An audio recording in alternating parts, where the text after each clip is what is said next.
business is very dependent on where you're doing the business. Right. You take engineering, you go out for a job. They say, you know what, we need experience. How are you going to get experience when you just come out of the college? If you look at placements, right, the placement has to be what we call gainful employment. The placement should be of what you've studied. True. A mechanical engineer is turning out to be today you see all sorts of engineers doing some odd jobs. Why would they invest all this time in engineering if they're going to do an odd job? Now I have around 4 different organizations. I'm in hospitality. I have one in cybersecurity, another one in integrated healthcare. But which is most close to my heart is Career Mentors, which I have embarked on now. You would have seen talent was discovered quite early. Sachin Tendulkar, Virat Kohli, A.R. Rahman. What is this platform all about? How is it going to help a youngster who's just starting? And who are the beneficiaries? What is the age group? What is the demography and psychography of these beneficiaries? Hi everyone, welcome to Mentor Chat. I'm Nav Kishle, founder of ArtMind Consultancy. And today I have a very wonderful and interesting guest with me, Mr. Joe P. John. He's the founder of Career Mentors and he has a wonderful background, a very dashing personality filled with a lot of wisdom and knowledge and experience. So I welcome Mr. Joe. Thank you for being here. Thank you, Nav. Thank you for those kind words. So, Joe, what I remember with our conversation is that I think you were the first batch or the first set of students, NRI students from Abu Dhabi, to come to India and study in Ooty. Now, before I talk about that, I would like to know about your childhood. How was it? Because your parents shifted to Abu Dhabi way back in 1960s, late 1960s. And at that point of time, there was no concept of UAE. So how was your childhood like? What was your life all about? Yeah, so that's an exciting part. So pretty much, like you mentioned, my father shifted to Abu Dhabi in around 1967 when the UAE was not formed. So it was still part of the British exploration for oil. And my father was a fire engineer. He finished his fire engineering from Nagpur Fire Engineering College. And then he was working in Baba Atomic Energy. And then he was deputed to Abu Dhabi for the airport civil defense, for the fire protection services in the airport. Right. And 67 is when UAE was formed under Sheikh Zayed. Mm-hmm. And at that point of time, they wanted a fire brigade, a civil defense for the, for the city of Abu Dhabi. I am a 69 born, right? So we were the first generation of NRI kids in UAE. So at that point of time, there were not many schools available. I used to go to the school. However, Arabic was mandatory and I couldn't find my way around it. So I dropped out. Most of us, we were studying in Ooty. So I did my studies in Ooty and I completed till around 8th standard, from when I shifted from Ooty to Chennai. And then I completed my college in Chennai. And after that, I went to Australia in Adelaide for my business studies. Okay. Initially, there was a lot of expectation from the parents, from their students, from the children. Children were expected, there were only 2 options for me. One was either become a doctor or become an engineer. This was the only option. I think after that, it branched out into CA and MBA, stuff like that. But anyways, my father was adamant on me becoming a doctor when I was in the 8th standard. And we are from Kerala. My native place is Trishur. And he started building up a hospital for me when I was in the 8th standard, which is still there. It's a commercial building today. Wow. So the point here is that it is very difficult to convince parents that, maybe you do not like that space. Furthermore, my father is more of an authoritarian. He's a chief fire officer. So he's more of the police kind. He likes to give instructions, not listen to any feedback. So that was a little difficult, and we were also outside in the hostels. So there was not much interaction except for the holidays when we used to come. So all this led to me actually taking science from my 11th and 12th, then taking my BSc zoology. And once I finished my graduation is when I was able to tell him, you know what, Dad, actually I would like to become a businessman just like you. It was a very a sad period for me because I was always not at all interested in science. I got my distinction and all that stuff just for my parents' sake. Yeah. But I was very anxious as to what I would turn out to be because I was very interested in business. That's what I am today. That sort of challenge which most of the children faced based on the expectations of the family versus their own aspirations. That was what led me to make my enterprise, which is Career Mentors. So what was his response? I mean, you mentioned that he was quite strict and quite. Yeah, that's a sad part. What happened was, he was very much invested in me becoming a doctor. Yeah. So, my sister became a doctor. She took PhD. She's in Illinois, in Chicago. What happened is till then, I and my father were best buddies. He taught me fishing. He taught me the first, my first driving lessons were from him. A lot of stuff.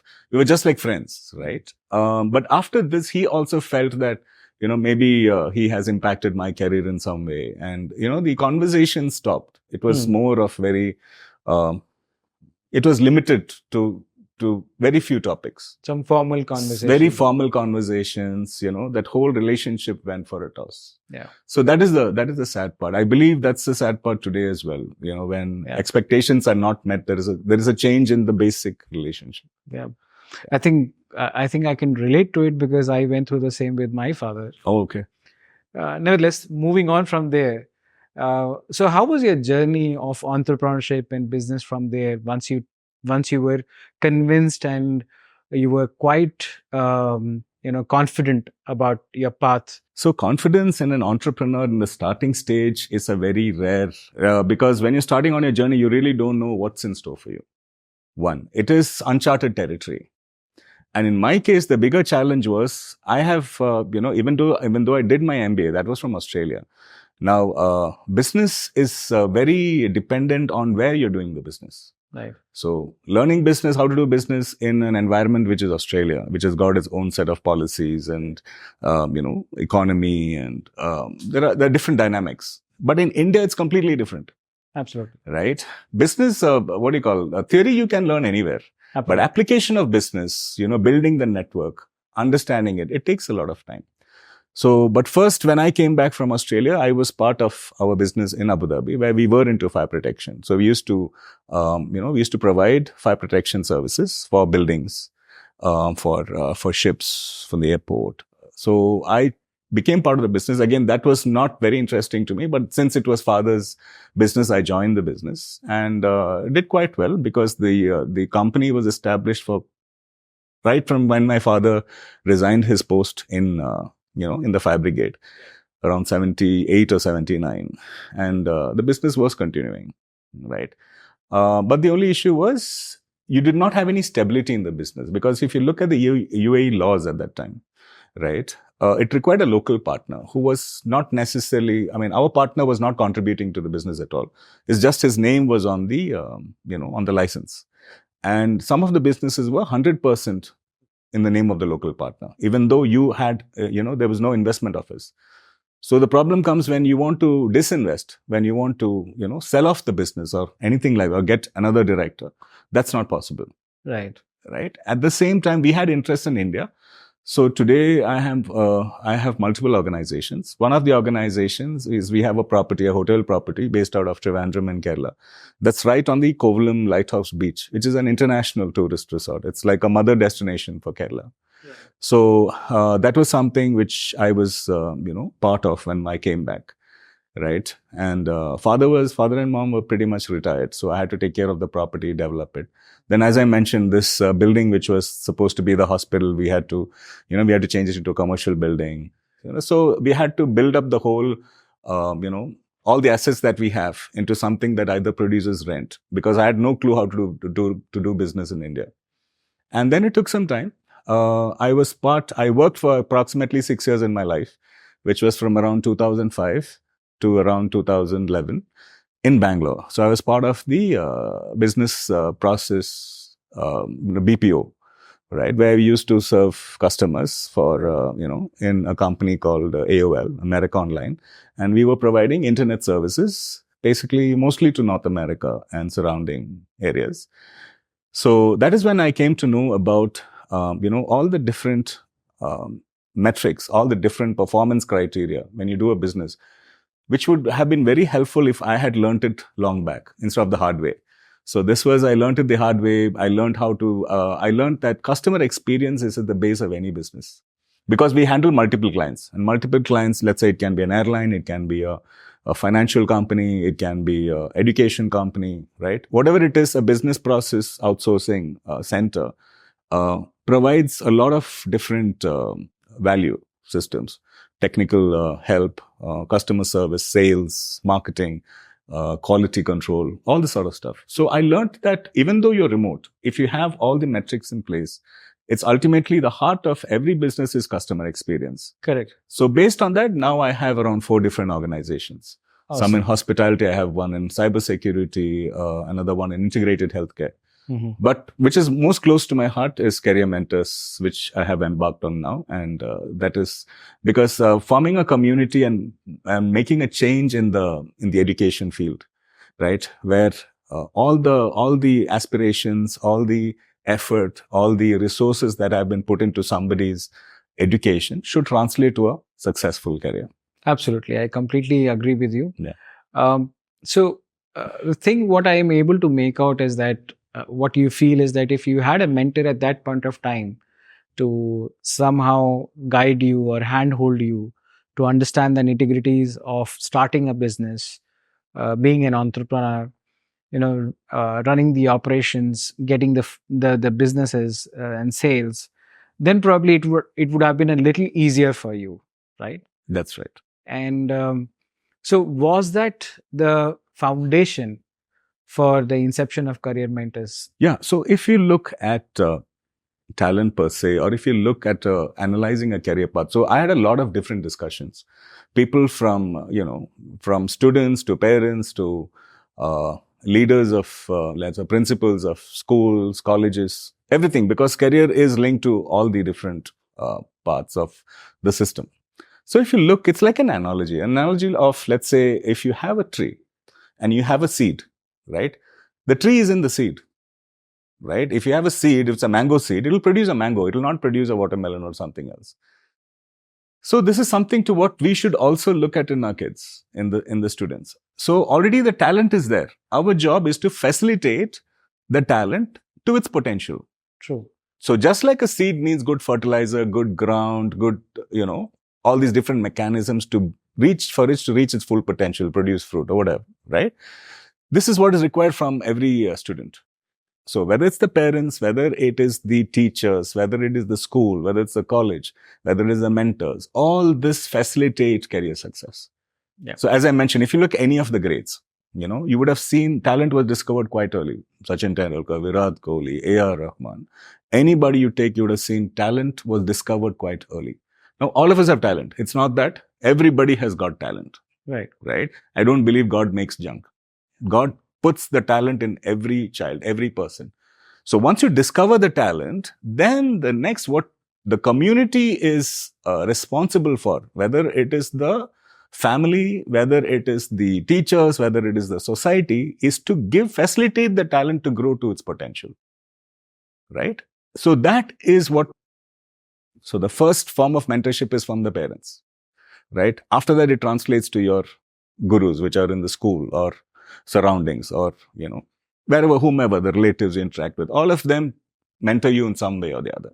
So if you have the talent discovered properly, then you have the mentorship properly, you will always become an asset in that field because already the innate talent is in you. Yeah. Interestingly, I mean, while you were mentioning the names of the likes of Sachin, Virat, A.R. Rahman, I also thought, Swami Vivekananda, Absolutely. Very talented. Absolutely. Amazing genius. APJ Abdul Kalam. APJ Abdul Kalam. Yeah.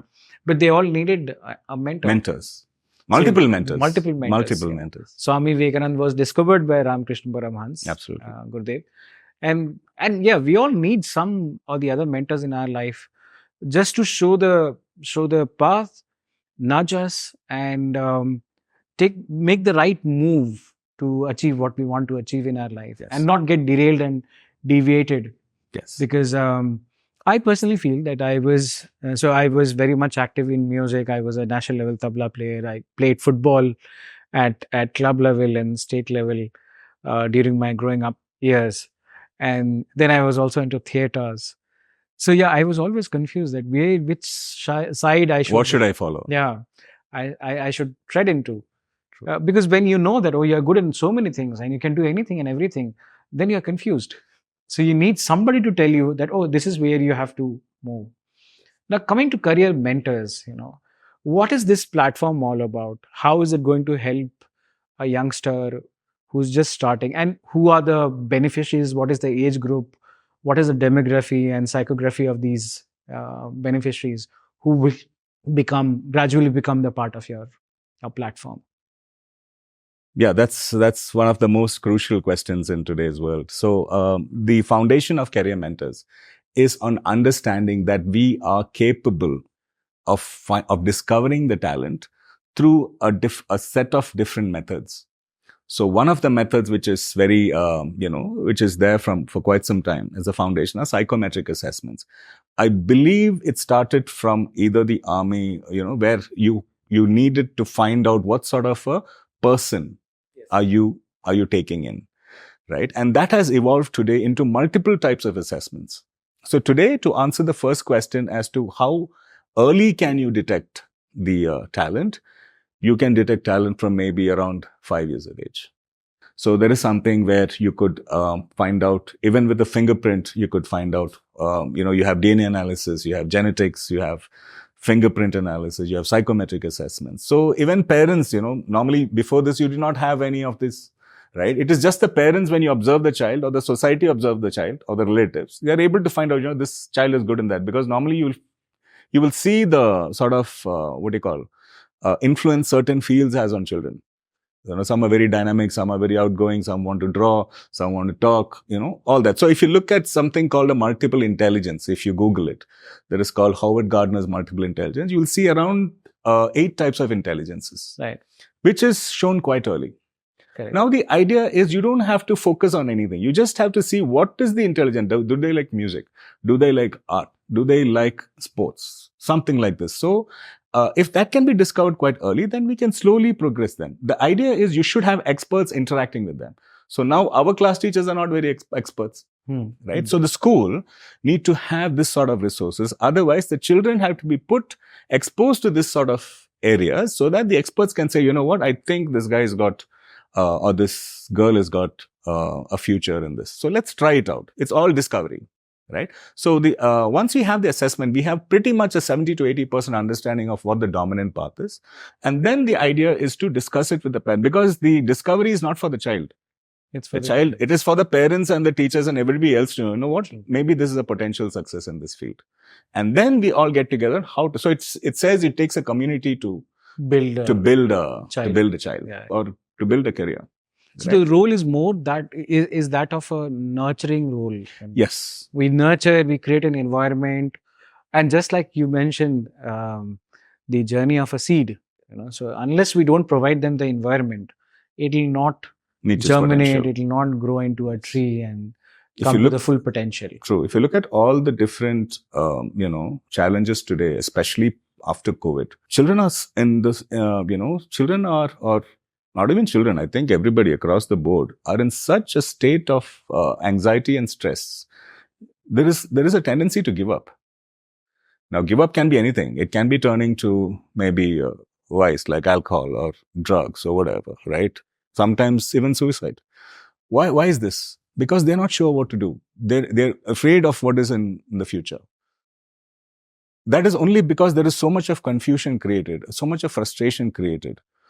Not everybody will reach a 95% plus in every exam, right? There would be lesser than that. Is this an outcome of availability of too many options? It is the outcome of fear, which is invested. It is put into them from every angle, whether it is the education system, whether it is the competition, whether it's the parents, whether it is a society, right? That fear and that, that sort of unrealistic expectations should be one of the contributors. I'm not a psychologist, but I know that this should be one of the contributors to what we are in today. Fear of missing out. The fear of missing out, the fear of maybe not meeting expectations, the fear of, what am I going to do with myself?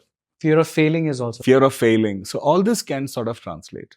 So the idea is, let's go back to the previous discussion we had. So if I am already sure about, I want to become a singer, and I've already started getting mentored, I wouldn't have a fear in my 10th or 12th. Doesn't make a difference because I know where I'm going. And that talent is already mentored, right? So I'm very clear about what I want to do. The problem is you start looking for a career just based on academics at the end of the 10th standard. True. Right? And then from 10th you go to 11th and you find out that those subjects which you thought you were good at, you're not really good at. By the time you choose a college, you don't know what's the outcome, because most of the colleges are not aligned to industry. Industry is changing so fast that the syllabus you're learning in college has no connection with the market today. You take engineering, you go out for a job. They say, you know what, we need experience. How are you going to get experience when you just come out of the college? If you look at placements, right? The placement has to be what we call gainful employment. The placement should be of what you've studied. True. A mechanical engineer is turning out to be today you see all sorts of engineers doing some odd jobs. Why would they invest all this time in engineering if they're going to do an odd job? True. So, it's complete disaligned. And so much of dreams, aspirations, everything not met. There's a lot of mismatch There is a lot of mismatch. So that's what we are trying to align. So as I said earlier, so first is discovering talent, right? Getting the whole family to understand this is the path which is best for the child, right? And then it can be a child, it can be a student, it can be anybody. It doesn't matter what age it is. You can make a career choice. Today, most of the people would like to have another career, because maybe the first one is not stable. The other one is something which they can either get a passive income or they can do something else to sort of, because if you look at the ladies, they might have to go on maternity leave. They might have to work from home. There are so many different challenges. And today with remote work being available, we can easily find different, either part-time or full-time sort of assignments, which will help in their career. Absolutely. Right. So, what I was trying to say is, so all these, once you decide which career path, then mentorship is the next crucial part. Now, mentorship has to be from industry. So, for example, if I'm an entrepreneur and if I'm able to talk about my experience and give assignments, I might be able to identify the entrepreneurial quality in someone else. I might be able to talk to them about my journey. They might be able to know a little bit more before they go and invest into a study program, right? I could talk about my MBA program. I could say, you know what, if it's an MBA, you can learn all the theory in any place. It's the same, right? Application of what you learned makes the difference. Okay. So today you want to do entrepreneur, start early, make mistakes. Doesn't matter.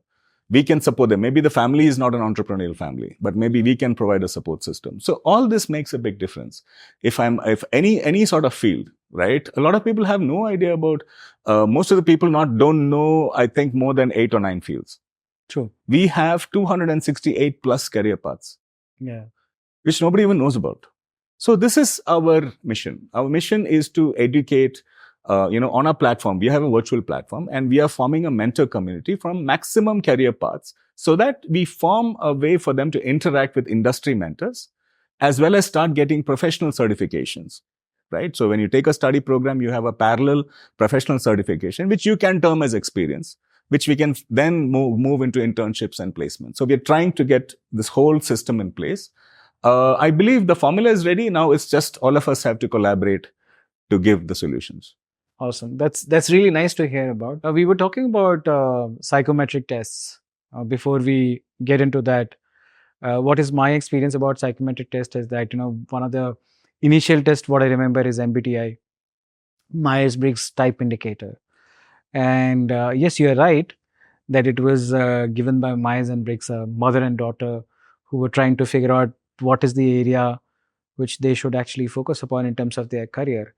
And later on, Carl Jung also came up with 16 personality types. So it was a foundation. The foundation was MBTI to that. I've heard somewhere that we don't, build a child.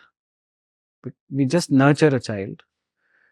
We are not raising a child, actually. We are just creating the environment around it, around the child, and then allow them to grow as they want to grow. Yes. Right? That is what is important. Yes. Now, this psychometric test, initially, when I took it, I realized that I'm an introvert person through the test, But throughout my life, till I took this test, I was known as an extrovert person. And that is the mindset I had about myself, that I'm outgoing, I'm extrovert. Because everyone found me on stage and I used to interact with people. I used to love the attention of people on stage. All those things were there. But once I was introduced to the psychometric test, MBTI, and then I found that I'm an introvert. And it made me realize that I'm a thinker. True. How does it help? How these tests, I'm sure that there are multiple tests. You have more than 100 tests in your... Oh, yes. So today it's evolved, MBTI, I believe, was one of the foundational assessments for quite some time.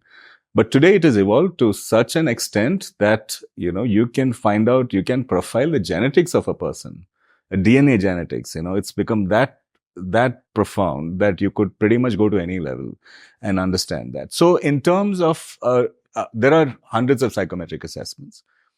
The psychometric assessments, no matter how detailed you are, right? From wherever you do the assessment, it's an indicator. Yeah, it's pretty much, I would say, from a layman's perspective of, let's say, from a parent's or, from a company perspective, it gives you around 70% understanding of the individual. Yeah. But that is much better than just looking at a resume, na? Just looking at a child, you will not know what the person is. Like you mentioned that you thought you were an extrovert, right? But actually you were an introvert, which was a discovery to yourself. So a lot of times it starts with us understanding ourselves first. So coming back to your question regarding assessments. So there are multiple types of assessments. We can start finding the talent quite early, right? And once we find the talent, then it is, it's finding out different facets of the talent.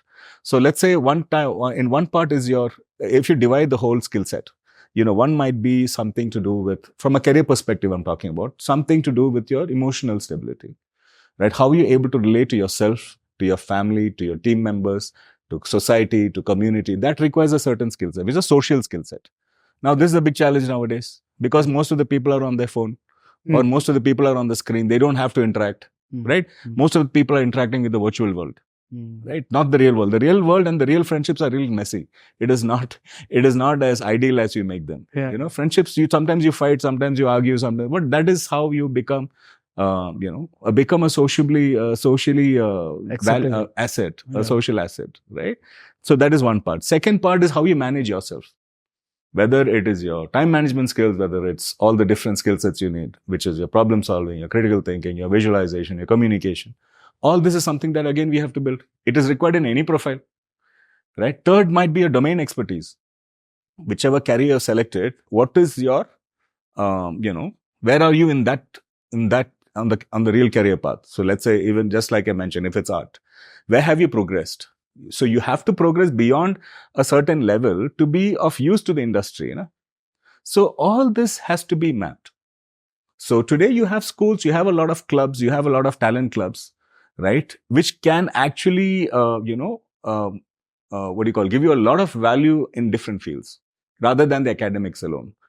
You can learn from YouTube, you can learn from wherever as long as you're interested, you can learn from anywhere, right? So I believe that is the career path. We have progressed to a stage where we have a lot of different avenues for learning, right? Not necessarily contained within a certain, certain system. So it's just that you have to be very clear about what you want to do and you have to try out different things. There is no one formula for all. You keep trying until you find, this is what So we have something called a career discovery process. A career discovery is once you finish the assessment, the next step in the assessment, let's say you said, I'm intelligent enough to do maybe 3 or 4 different careers. Yeah. Right. Yeah. Now, how do I know which career do I want to do? Yeah. So what we do is we facilitate something called a career discovery program, which is a very short interaction with an expert.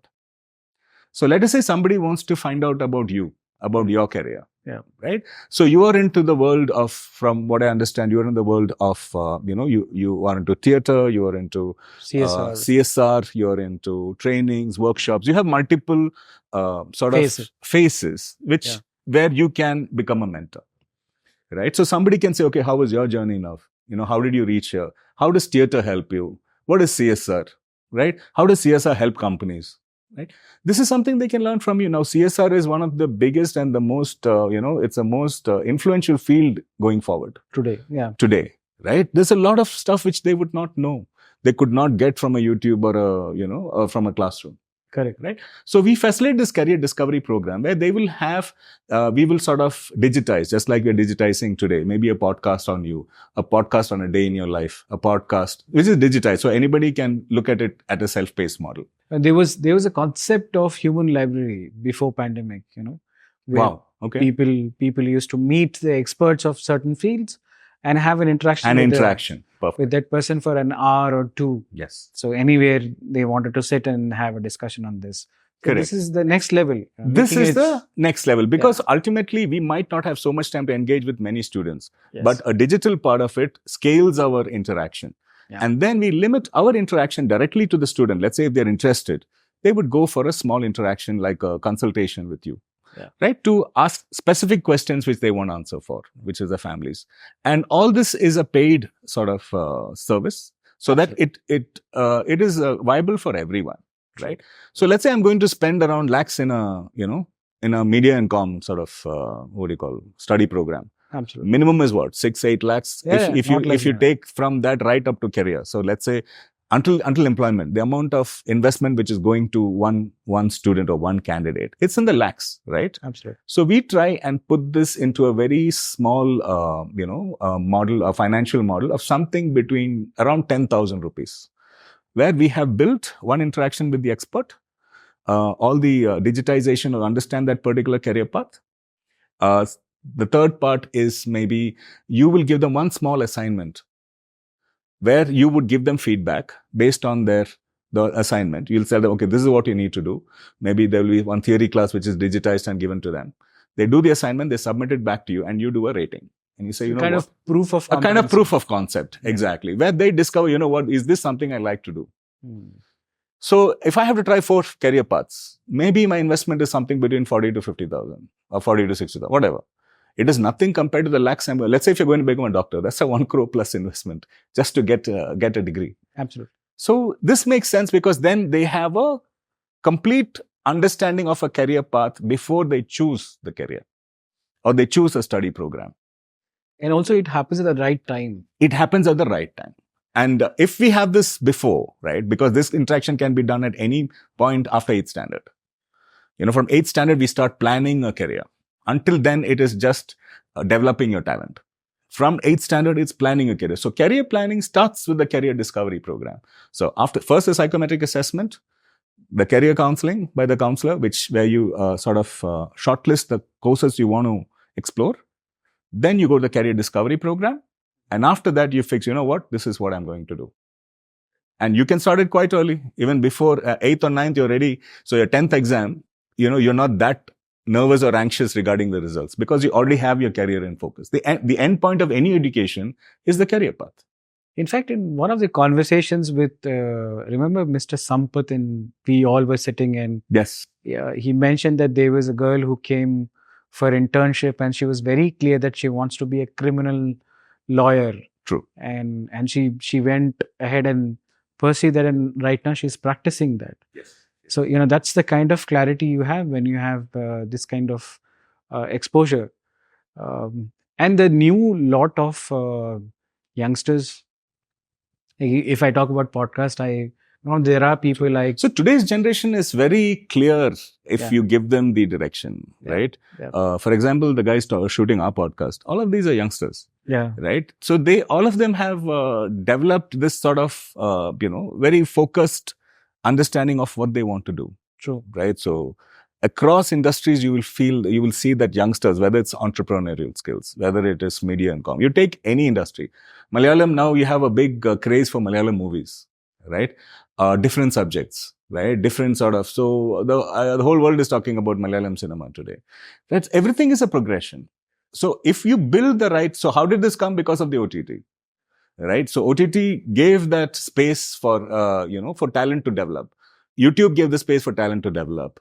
Any of the shows like where you have talent, that has got a lot of budding talent, right? So today's generation is very, very clear, provided you give them the direction and, they would like to choose what they want to do. They don't like to be told. They'd like to get influenced. And outside India, I've also discovered on Google that there are certain careers which I have never heard about. Something like, sound engineers. I mean, now it is coming up in India as well. Yeah. But there are sound artists who give the background scores for all the movies. So they go into a studio and then they come up with different kind of sounds. I also read about a career where you just need to test the mattresses by sleeping on it. Yeah.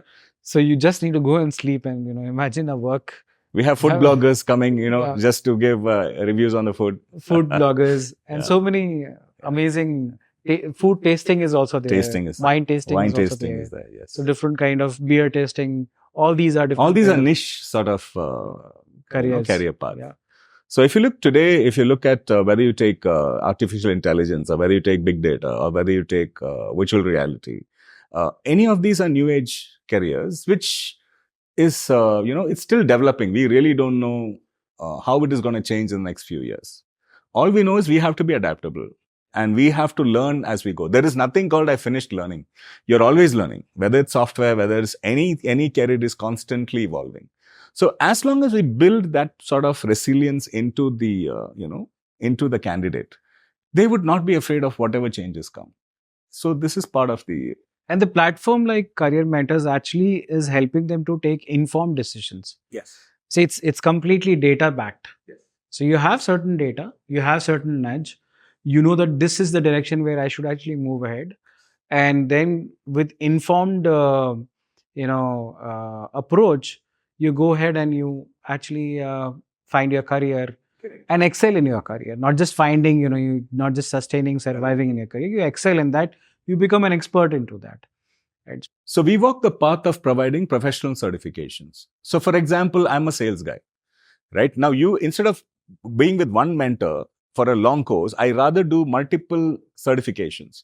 So for example, if somebody is good in negotiation, now negotiation is something very essential for multiple fields. So let's say there is a certificate somebody is providing in negotiation, right? That is something which I would like to learn. So I can take a micro certification in that and I can keep adding it to my resume. So all this brings me the value, gets me the value which I offer to my industry or to my business. And this is a kind of a competency, proof of competency. Yeah, skill-based and competency-based learning. Plus, it also developed the attitude for doing the work, doing the job. If I like what I'm doing, the chances are that I'll be more successful in what I'm doing. And I can pick up different certifications from different mentors and add it to my resume. So that completes what I have to offer.